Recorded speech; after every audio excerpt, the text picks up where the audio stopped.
John Carter stood by the viewing port of the transport ship. The massive Council Station Aurelius hung against the backdrop of stars like a gleaming metal flower. Its 5 petal-shaped sections extended from a central hub, each one representing one of the founding species of the Galactic Council. After 6 months of travel, they had finally arrived. Quite a sight, isn't it? Susan Miller joined him at the window. Her blue uniform matched his own, both bearing the Earth insignia, a simple blue circle with white continents. "I never thought I'd see anything like this," John said. Humanity's first steps into the galactic community. Kevin Pierce, their tech specialist, approached with a tablet. "Final briefing materials, sir. The Council has approved our docking request." John nodded. "Let's hope they're as welcoming as their messages suggested." The truth was that Earth had kept certain things secret. Their rapid development of faster-than-light travel had shocked the galaxy. What the Council didn't know was that humans had also made quick advances in weapons and defense systems. John's job was to secure Earth's place in the galactic community without revealing too much. As their ship docked, John felt the slight shudder of the magnetic clamps. A soft hiss indicated the airlocks were connecting. He straightened his uniform and faced his small team.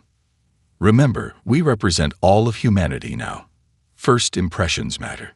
The doors slid open to reveal a reception party of different alien species. At the front stood a tall, blue-skinned being with silver eyes. "Welcome to Aurelius Station. I am Diplomat Kirval of the Zephyrian Empire." The alien's translator made its voice sound almost musical. "The Council awaits your formal introduction." John stepped forward and bowed slightly. "John Carter, representing Earth and all humanity. We come in peace and friendship." The halls of the station were enormous, with ceilings that rose at least 30 feet. Beings of all shapes and sizes moved through the corridors. Some floated, others crawled, many walked on varying numbers of legs. "The Council has existed for 12,000 years, Kirval explained as they walked. "We have brought peace and order to nearly 60% of the galaxy." "Impressive," John said. "Earth looks forward to contributing to that peace." Kirval's silver eyes studied him. "Yes, contributing. That is what new species do." After a long walk, they reached a massive chamber. A semicircle of raised platforms held representatives from dozens of species. At the center, on the highest platform, sat a being that looked like a cross between a lizard and an insect. "High Counselor Vextar," Kirval announced, "leader of the Council for the past 3 centuries." Vextar's compound eyes fixed on John. "Earth has developed quite rapidly," the alien said through its translator. "Faster than most emerging species. This is unusual." John smiled. "Humans are adaptable. We learn quickly." "Indeed." Vextar's mandibles clicked. "We have reviewed your application for membership. There are concerns." Susan stepped slightly closer to John. This wasn't the welcome they expected. "What concerns?" John asked. A holographic display appeared in the center of the room, showing Earth's solar system. "Your military capabilities," said another council member, a red-skinned being with 4 arms. "For a species so new to space travel, you maintain a large armed force." "For defense only," John assured them. "We come from a historically divided world. Old habits are hard to break." Vextar's eyes narrowed. "Yes. We have studied your history. So much conflict. So much war." The meeting continued for hours as John explained Earth's position and desires. Some council members seemed friendly, others suspicious. By the end, John was exhausted. Back in their assigned quarters, Kevin collapsed into a chair. "That went well, didn't it?" Susan shook her head. "They're afraid of us. Did you see how they reacted when you mentioned our mining operations in the asteroid belt?" John looked out at the stars. "We have 3 weeks of negotiations ahead. We'll convince them that humanity belongs here." He smiled at his team. "After all, what's the worst that could happen?"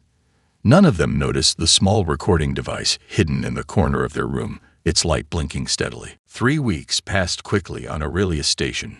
John Carter had attended dozens of meetings with various council representatives. Today marked what he hoped would be their final session before Earth received provisional membership status. "You look tired," Susan said as they walked together toward the main council chamber. John smiled weakly. Just ready to wrap this up. I think we've made good progress. Kevin hurried to catch up with them, his face flushed with excitement. The Arxians want to establish a direct trade agreement.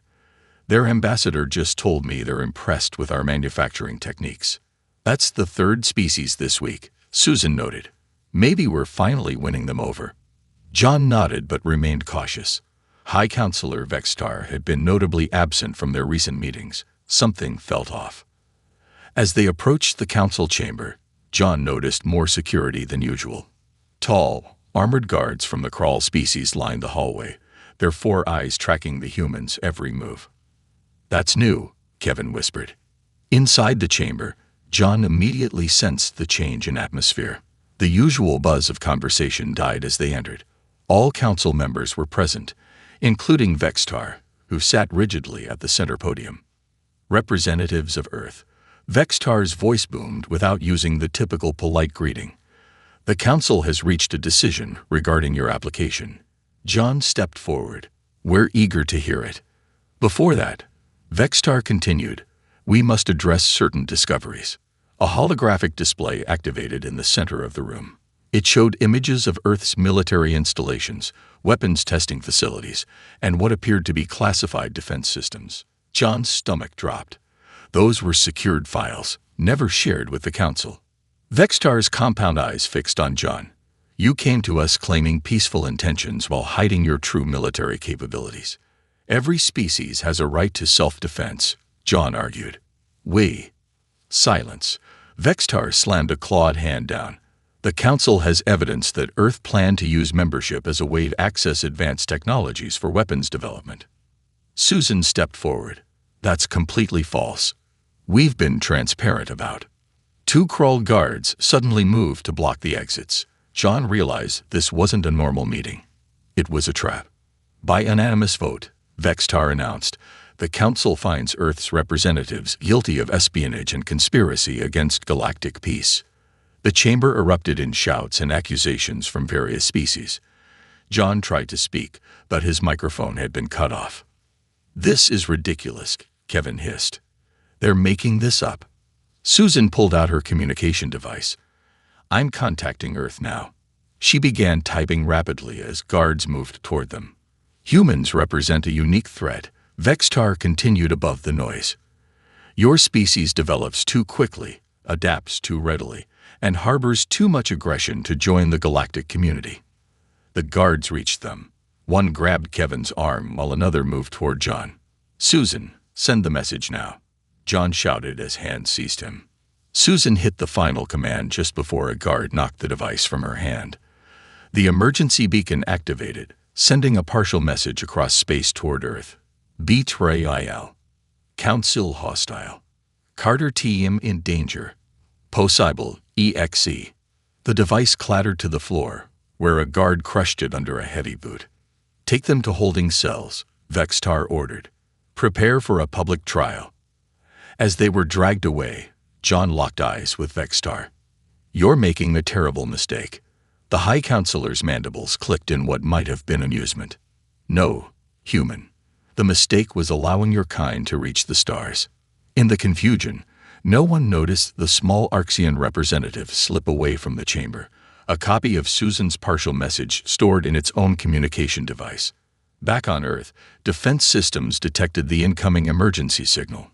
Alarms began to sound in military headquarters worldwide. The news hit Earth like a thunderbolt. Emergency meetings convened in every major government within hours of receiving Susan's partial message. At United Earth Defense Headquarters, the Situation Room buzzed with grim activity. Admiral William Scott paced the floor, his face hard with anger. We need to launch a rescue operation immediately. The Carter team is in danger. Our fastest ships would take 5 days to reach Aurelia Station, a junior officer reported. And we have no idea what kind of defenses we'd face. Defense Secretary Patricia Lane entered the room, her face pale. She carried a small black case with a fingerprint scanner. The President has authorized me to access Protocol 0. The room went silent. Most people present had heard rumors about Protocol 0, but few knew what it actually contained. "Madam Secretary," Admiral Scott said quietly, "are you sure that's necessary?" Patricia nodded grimly. "The President thinks we need all options on the table." She pressed her thumb to the scanner. The case clicked open. Meanwhile, on Aurelia Station, John Carter stood in a transparent cell. Guards from 3 different species watched him constantly. They had separated him from Susan and Kevin immediately after arrest. A door slid open, and Vextar entered, flanked by Council security. "Your trial begins in 1 hour," the High Counselor announced. "It will be broadcast to all Council worlds." John approached the barrier. "This is a mistake. Earth poses no threat to the Council. Recent scans of your solar system show military vessels mobilizing," Vextar replied. "Your people prepare for war even now. They're responding to our distress signal," John explained. "If you release us and open proper negotiations, the Council has voted. Your species requires a lesson in galactic hierarchy." Vextar's compound eyes showed no emotion. "You personally will provide that lesson." In another cell, Susan had managed to loosen a panel near her sleeping platform. The station's recycling system connected to a network of maintenance tunnels. If she could just make the opening a bit wider. The trial was a spectacle designed for maximum impact across the galaxy. John stood in the center of the Council chamber, surrounded by guards. Massive screens projected his image to billions of beings on thousands of worlds. Vextar read the charges: espionage, concealment of military capabilities, intent to destabilize galactic peace. No evidence was presented. No defense was permitted. When John was finally allowed to speak, he stood tall. "I represent a young species," he began, his voice steady. "We've had our struggles and made many mistakes, but humanity has always strived to be better, to reach farther. We came to you in good faith, seeking friendship." Many Council members shifted uncomfortably in their seats. "If this is justice in the galactic community," John continued, "then perhaps humanity is better off alone. But know this: Earth will not be easily intimidated. We have survived ice ages, plagues, and our own destructive tendencies. We will survive this too." Vextar cut off his speech. "The Council has reached its verdict. Guilty on all charges. The sentence is death, to be carried out immediately." Back on Earth, Patricia Lane opened a secure communication channel to the President. "Ma'am, I've reviewed Protocol 0. It's far more extensive than I imagined. The previous administration developed contingencies for exactly this scenario." President Eleanor Harding's face looked grave on the screen. "What exactly does the protocol entail?" Patricia took a deep breath. It's an annihilation strategy, designed to make any aggressor regret attacking humanity." "Can it save Carter and his team?" "I don't think so, but it ensures their sacrifice won't be meaningless." As they spoke, Admiral Scott burst into the room. "Madam President, we're receiving a galaxy-wide broadcast. They're putting Carter on trial now." The screen split to show the Council chamber. They watched in horror as John Carter faced his accusers with dignity. "Earth will not forget," John said as guards moved to take him away. "Earth will not forgive." The broadcast continued, unflinching, as billions across the galaxy watched the execution of humanity's first envoy. Silence fell across Earth as the broadcast ended. For several minutes, nobody moved in the Situation Room. The image of John Carter's execution burned in everyone's mind. President Eleanor Harding stood slowly, her face a mask of controlled rage. "Get me every world leader on a secure line. Now." Around the globe, riots broke out as news spread. People demanded action. Justice, revenge. Military bases went on high alert. Civilian space traffic was grounded immediately. In her office, President Harding faced the Emergency Council. Leaders from every nation appeared on screens around the room. "We have all witnessed an act of barbarism," she began. "The unprovoked execution of our envoy demands a response." The Russian president spoke first. "We must show strength. The Council thinks we are weak." "They killed one of our own," added the Indian Prime Minister. "If we do nothing, we invite more aggression." Defense Secretary Patricia Lane stepped forward. "Madam President, Protocol 0 is ready for your final approval." Harding looked at the faces of world leaders. The protocol would mean full-scale war against technologically superior enemies.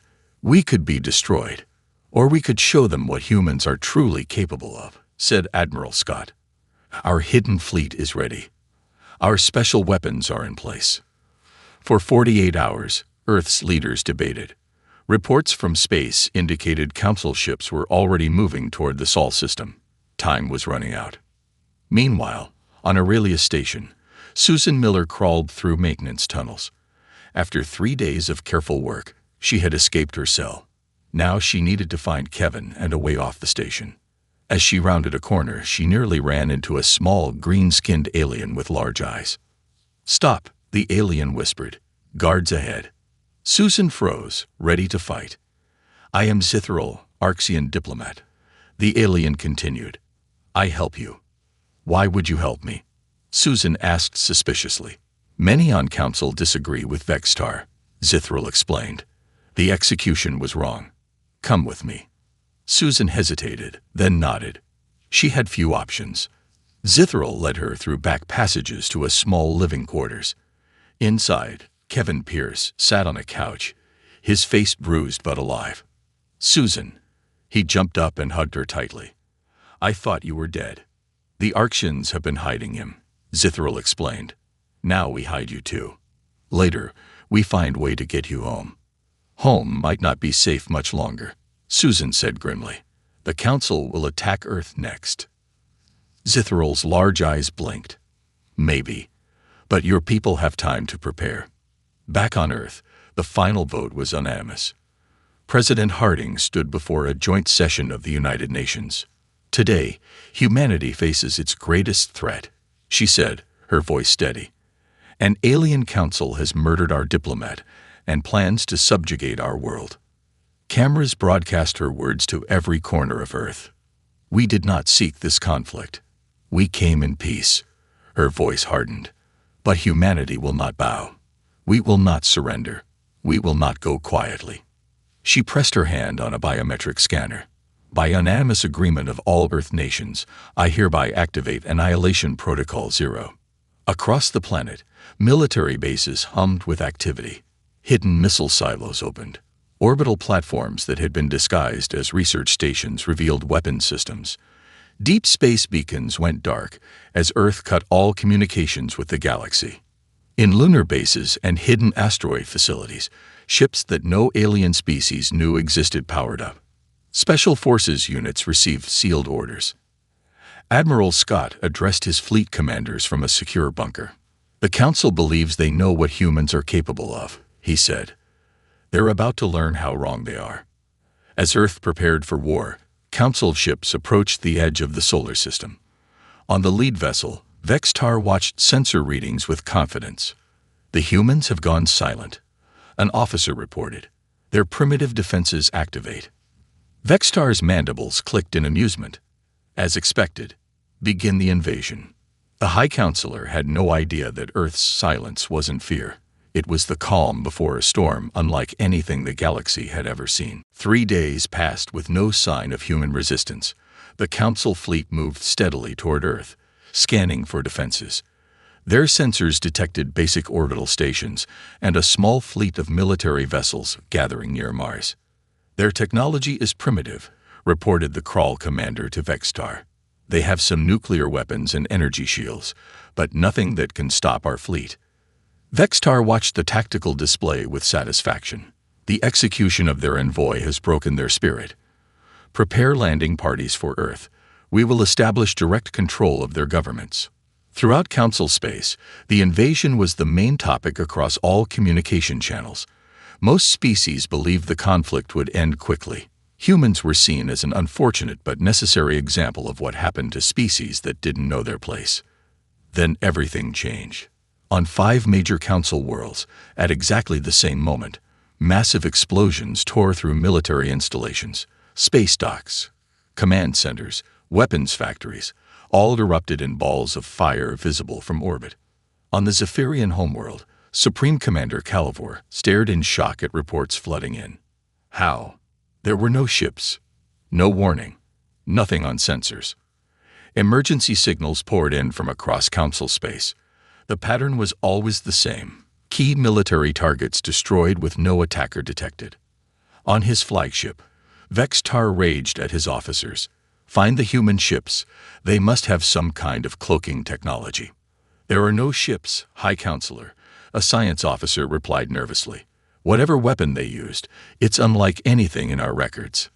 In their hiding place on Aurelius Station, Susan and Kevin watched the news reports with Zithril. Earth did this?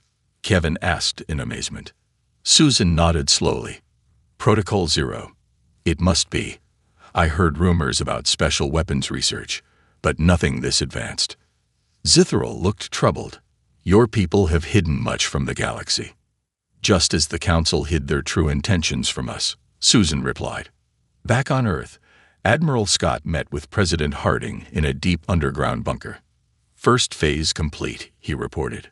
Quantum entanglement bombs have crippled their military infrastructure. President Harding nodded. Casualties? Minimal. We targeted unmanned facilities where possible, as ordered. This was a demonstration of capability, not a massacre. Patricia Lane entered with a data tablet. The Council fleet has stopped advancing. They're holding position just beyond Jupiter's orbit. They're confused, Admiral Scott said with grim satisfaction. They can't understand how we hit them without ships. President Harding studied the tactical display. Are we ready for Phase 2? Yes, Madam President. Special forces are in position across Council space. Commander Ellis reports his teams have infiltrated 6 primary targets, including the Crawl homeworld. In deep space, invisible to Council sensors, human stealth ships moved into position. Inside one, Commander Jason Ellis briefed his team. Our mission is simple, he told the dozen men and women in black combat suits. Disable their planetary defense grid without casualties. This isn't revenge, it's strategy. A soldier spoke up. Sir, they killed Carter. Shouldn't we hit them harder? Ellis shook his head. The protocol isn't about becoming like them. It's about showing them they picked the wrong species to bully. The ship slipped through the Crawl defense perimeter without triggering a single alarm. Technology that Earth had kept hidden for years made them completely invisible to alien sensors. Meanwhile, Major Olivia Wright led a different mission. Her team's objective: rescue any surviving human diplomats and citizens in Council space. Susan Miller is our priority target, she told her team as their ship approached Aurelius Station. Intelligence suggests she's still alive and in hiding. We find her, we may gain valuable intel on Council weaknesses. As her team prepared for insertion, Olivia checked her special equipment. The quantum disruptors could disable any known Council technology with a single pulse. The neural stunners could incapacitate any known species without permanent harm. Earth wasn't just fighting back. It was fighting smart, with technologies no one knew humans possessed. On his flagship, Vex-Tar received another report of a critical facility gone dark. For the first time, the High Counselor felt something unfamiliar. Fear. The Council declared full war against Earth. Every available ship was called to join the fight. Species that had never taken sides in conflicts found themselves forced to provide resources and troops. This human problem must be eliminated completely, Vex-Tar announced to an emergency session of the Council. Their technology threatens the stability of our entire civilization. Not everyone agreed. Several minor species representatives voiced concerns about escalation.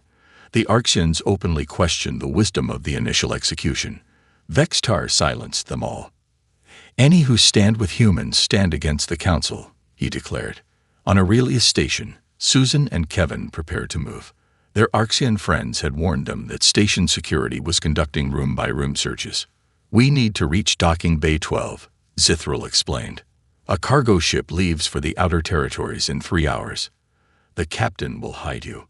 As they gathered their few possessions, an alarm blared through the station. Red emergency lights flashed in the corridors. What's happening? Kevin asked. Zithril checked a communication device. Security breach in Sector 7. Someone has entered the station without authorization. Susan and Kevin exchanged looks. Earth forces. Susan whispered hopefully. Their answer came minutes later when the station's power fluctuated. Emergency systems kicked in, but many security doors remained open. "We go now," Zithril urged. "This distraction is good timing." They slipped into the corridor, moving quickly toward the docking bays. Twice they had to hide as security teams ran past. The station was in chaos. In a control room 3 levels below, Major Olivia Wright and her team worked quickly. 2 team members guarded the door while others accessed the station's systems. "I've located 2 human life signs moving toward docking bay 12, reported Sergeant Alan Foster. "Could be our targets." Olivia nodded. "Jones, Peterson, intercept them. Be careful. They may have alien escorts." Meanwhile, Commander Ellis's team had successfully infiltrated the Krull Homeworld's Defense Command Center. Using non-lethal weapons, they neutralized the guards without raising alarms. 60 seconds until full access, reported his tech specialist as she worked on the alien computer systems. Ellis watched the door. "Remember, we're not here to cause permanent damage. Just take their defense grid offline for 12 hours. "Sir, with respect, they killed Carter. They're planning to attack Earth," one of his soldiers said quietly. Ellis turned to face his team. "And we're showing them what happens when you attack humans. But we do it our way. Smart, precise, and without becoming monsters ourselves." The tech specialist looked up from her work. "I'm in. Defense grid controls accessed. Begin shutdown sequence," Ellis ordered. Back on the Council flagship, Vextar received increasingly disturbing reports. Defense systems on multiple worlds were failing. Communication networks experienced unexplained outages. Supply ships disappeared. "How are they doing this?" he demanded of his advisors. Their technology was supposed to be generations behind ours. They concealed their true capabilities, an analyst suggested. The diplomatic mission may have been a ruse to assess our strengths and weaknesses. Vextar slammed his clawed hand on the table. "Find their ships. They must have a fleet somewhere." "High Counselor," a communications officer interrupted. "We're receiving a transmission from Earth." Vextar froze. After days of silence, the humans were finally speaking. "Put it on the main screen." The image of President Eleanor Harding appeared. She sat at a simple desk with Earth's flag behind her. Her expression was calm but determined. "People of the Galactic Council," she began. "3 days ago, your leadership executed our envoy, John Carter, without just cause. You believed this would intimidate us into submission. You were wrong." Vextar hissed but continued watching. "You have seen only a fraction of humanity's capabilities," President Harding continued. "We have shown restraint by targeting military installations while minimizing casualties. This restraint should not be mistaken for weakness."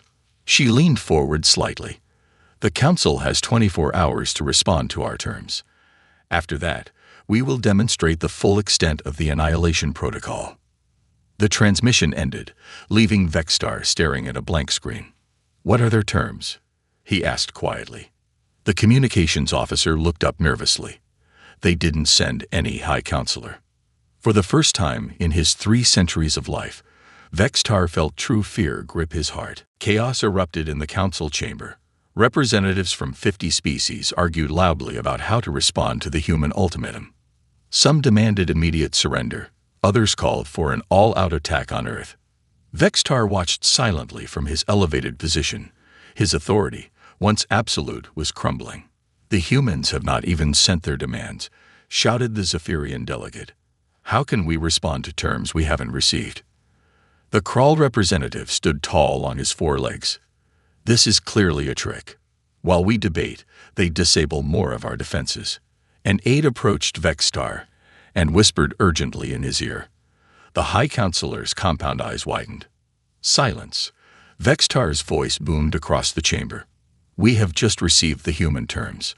The room grew quiet as Vextar activated the central display. President Harding's image appeared again, this time in a recorded message. "Our terms are simple," she stated firmly.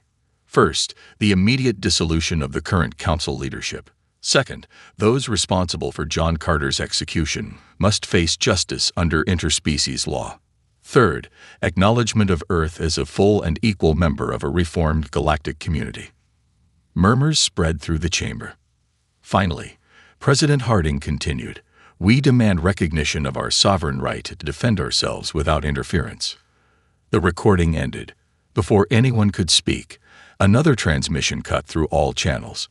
This one showed a small uninhabited moon orbiting a council colony world. "To demonstrate our resolve," came a voice without visuals. "Observe." A brief flash of light appeared near the moon. Nothing seemed to happen for several seconds. Then, silently, the moon began to crack. Fissures spread across its surface before it shattered completely into billions of fragments. The council chamber fell into stunned silence. "We have placed similar devices near the homeworlds of all council founding species," the voice continued. "You have 12 hours to comply with our terms." On Aurelius Station, Susan and Kevin rounded a corner and came face to face with two humans in black combat suits. "Susan Miller," one asked, lowering her weapon. "Major Olivia Wright, Earth Special Forces. We're here to extract you." Susan nearly collapsed with relief. "Kevin Pierce is with me," she said, indicating her colleague. "And this is Zithral, an Arxian who helped us hide." Major Wright nodded to the alien. "Thank you for your assistance. We've secured a shuttle in Bay 9. We need to move quickly." As they hurried through the corridors, Susan had to know, "What's happening?" "The station is in chaos. Earth is fighting back," Wright explained. "Protocol 0 has been activated." "What exactly is this protocol?" Kevin asked. Wright glanced at him. "The complete details are classified. But in simple terms, it's every contingency plan, every hidden weapon, every advanced technology we kept secret from the galaxy, all deployed at once." Back on Earth, Admiral Scott reported to President Harding in the war room. "The demonstration was successful," he said. "Our quantum fracture device worked exactly as designed." Patricia Lane nodded. "The moon was uninhabited, as requested. No casualties, but the message should be clear." President Harding looked at the tactical display showing council space. Small lights indicated human special forces teams operating throughout enemy territory. "Any word from Major Wright's extraction team?" she asked. "They've secured Miller and Pierce, plus an Arxian defector. They're en route to Rendezvous Point Delta." The president nodded. "And the council's response to our terms?" "Nothing official yet," Patricia replied. "But we're seeing increasing divisions among their leadership. Several species have withdrawn their ships from the fleet approaching Earth." Admiral Scott smiled slightly. "The Arxians have officially declared neutrality in the conflict. 3 other minor species have followed their lead." "And Vextar?" the president asked. "Still refusing to negotiate, but his support is crumbling." President Harding stood and moved to the window, looking up at the night sky. John believed peaceful cooperation with the galaxy was possible. He died for that belief. She turned back to her advisors. "We will honor him by creating the peace he envisioned, even if we must force it into existence." In council space, more ships quietly left the invasion fleet. The humans had proven far more dangerous than anyone had imagined. The 12-hour deadline approached its final minutes. In the council chamber, representatives argued bitterly. Many had already accepted that resistance against Earth was futile. Others, mostly those closest to Vextar, still called for fighting to the end. "Better to die with dignity than submit to primitives," the Crawl representative growled. An aide rushed into the chamber and whispered to several delegates. The news spread quickly. 6 more council worlds had declared neutrality. The invasion fleet had lost nearly half its ships. Vextar stood alone at the center podium, his once imposing figure now seeming smaller. "I will not surrender to human demands," he declared. "As High Counselor, I—" "You are High Counselor no longer," interrupted the Zephyrian delegate. "By emergency vote, the Council has removed you from leadership." Security officers entered the chamber. For a moment, Vextar looked as if he might resist. Then his shoulders sagged. "You doom us all," he said as they led him away. The new acting leader, a Zephyrian named Torlak, immediately opened a channel to Earth. "President Harding, the Council accepts your terms. We request a ceasefire and formal negotiations." On Earth, the war room erupted in cheers. President Harding maintained her composure as she addressed the Zephyrian. "We accept your surrender. Earth forces will occupy Aurelia Station while a new galactic charter is drafted." Within hours, human ships appeared in orbit around the Council's most important worlds. They had been there all along, hidden by technology the Council had never suspected existed. 1 week later, Susan Miller stood beside President Harding as they boarded a shuttle to Aurelia Station. Susan had been appointed as Earth's new ambassador. "Are you ready for this?" President Harding asked her. Susan nodded. "John would have wanted me to continue his work. A better galaxy for everyone, not just the powerful." The shuttle docked at a transformed Aurelia Station. Human forces maintained security, but they worked alongside aliens from dozens of species. The atmosphere was cautious but hopeful. In the main council chamber, representatives gathered for the signing of the new charter. The room had been redesigned. At its center stood a memorial, a simple hologram showing John Carter as he had appeared during his final speech. Torlak, still acting as interim council leader, addressed the assembly. "Today marks a new beginning for our galactic community. Recent events have taught us painful but necessary lessons about power, justice, and the danger of arrogance." He turned to the human delegation. "We misjudged humanity, to our great cost. We saw your rapid advancement as a threat rather than an opportunity." President Harding stepped forward. "And we revealed only a fraction of our capabilities, fearing prejudice. Both sides must learn from these mistakes."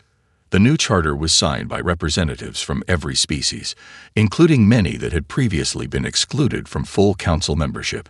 It guaranteed equal rights, transparent justice, and mutual defense. In a secure facility on the rebuilt Krull homeworld, Commander Ellis watched as Vextar and his closest allies faced trial. The proceedings were broadcast across the galaxy as a reminder that even the most powerful were not above justice. "Did we go too far?" Ellis asked Major Wright, who stood beside him. Olivia shook her head. "We did what was necessary. The protocol worked exactly as intended. Annihilation without destruction," Ellis mused. "Breaking their power without breaking their worlds." 6 months later, Susan Miller stood in the newly named Carter Memorial Hall on Aurelia Station. The council had been reformed with human guidance. Technology was being shared. Trade flourished. Zithril joined her at the window overlooking the stars. "Your people have changed everything," the Arxian observed. Susan watched as ships from a dozen worlds docked at the station. John believed different species could work together despite our differences. He was right. Below the memorial hologram, a plaque displayed John Carter's final words. "Earth will not forget. Earth will not forgive." But someone had added a new line beneath: "Annihilation Protocol. Completed." Not the destruction of the Council, but the annihilation of fear, arrogance, and injustice. A new galaxy had emerged from the ashes of the old order, and humanity stood at its center, no longer hidden, no longer alone.